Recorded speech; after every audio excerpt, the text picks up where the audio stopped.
Hai semua. Selamat datang semula ke proses pengajaran dan pembelajaran bagi MOC Asas Keusahawanan untuk Pemula. Saya Zaini, tenaga pengajar anda untuk topik 9 iaitu kompetensi keusahawanan. Dalam topik sebelum ni, anda telah mempelajari berkenaan asas kewangan dalam perniagaan.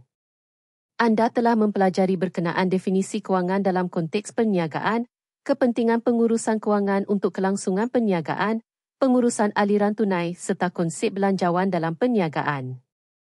Jadi, dalam topik ini, anda akan mempelajari pula berkaitan kompetensi-kompetensi asas yang perlu ada pada seorang usahawan yang berjaya.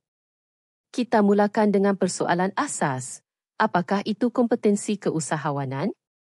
Dari sudut definisi, kompetensi keusahawanan merujuk kepada gabungan keupayaan, pengetahuan, kemahiran dan sikap yang dimiliki oleh seseorang usahawan untuk menjalankan dan membangunkan perniagaan dengan berkesan. Ini bermaksud, untuk menjadi usahawan yang berjaya, bukan sekadar ada idea atau modal sahaja, tetapi perlu juga ada pengetahuan tentang seluk-beluk perniagaan, kemahiran mengurus operasi, dan sikap positif seperti berani mengambil risiko dan tidak mudah putus asa. Semua elemen ini saling melengkapi dan membantu seseorang mengurus perniagaan dengan lebih cekap. Kenapa kompetensi ini penting dalam dunia keusahawanan? Pertama, ia membantu usahawan membuat keputusan strategik, contohnya memilih pasaran yang tepat atau mengatur bajet dengan bijak. Kedua, ia mendorong inovasi dan membantu menyelesaikan masalah, contohnya semasa berdepan cabaran seperti kekurangan pelanggan atau saingan yang tinggi. Ketiga, kompetensi membina keyakinan dalam pasukan. Seorang usahawan yang kompeten akan menjadi pemimpin yang dihormati.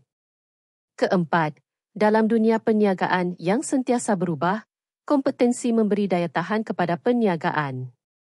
Akhir sekali, ia meningkatkan keupayaan usahawan mencapai matlamat sama ada jangka pendek seperti jualan bulanan atau jangka panjang seperti pengembangan perniagaan. Kompetensi usahawan boleh dipengaruhi oleh beberapa faktor utama. Pertama ialah pendidikan dan latihan ilmu formal atau latihan keusahawanan yang diikuti, contohnya kursus perniagaan atau bengkel kemahiran. Kedua, pengalaman perniagaan. Semakin lama seseorang berada dalam bidang perniagaan, semakin banyak pengetahuan praktikal yang diperoleh.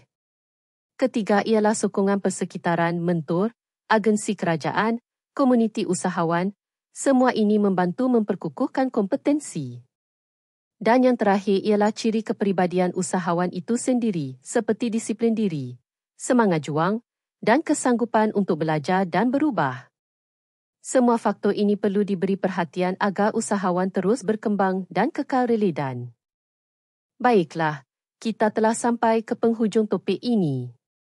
Dalam tajuk pengenalan kepada kompetensi keusahawanan, kita telah memahami bahawa kompetensi merupakan gabungan pengetahuan, kemahiran dan sikap yang dimiliki oleh usahawan untuk menjalankan perniagaan dengan berkesan.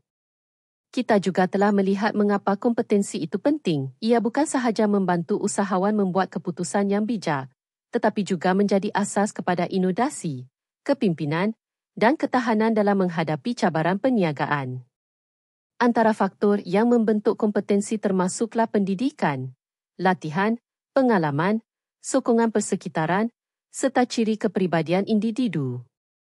Kesimpulannya, membangunkan kompetensi usahawan bukanlah sesuatu yang berlaku secara spontan, tetapi memerlukan usaha berterusan dan kesediaan untuk belajar dan berubah. Dalam topik seterusnya, kita akan menyelami dengan lebih mendalam tentang jenis-jenis kompetensi keusahawanan yang penting untuk dimiliki oleh setiap usahawan. Jadi, teruskan usaha dan bersedia untuk membina diri anda sebagai seorang usahawan yang kompeten dan berdaya saing.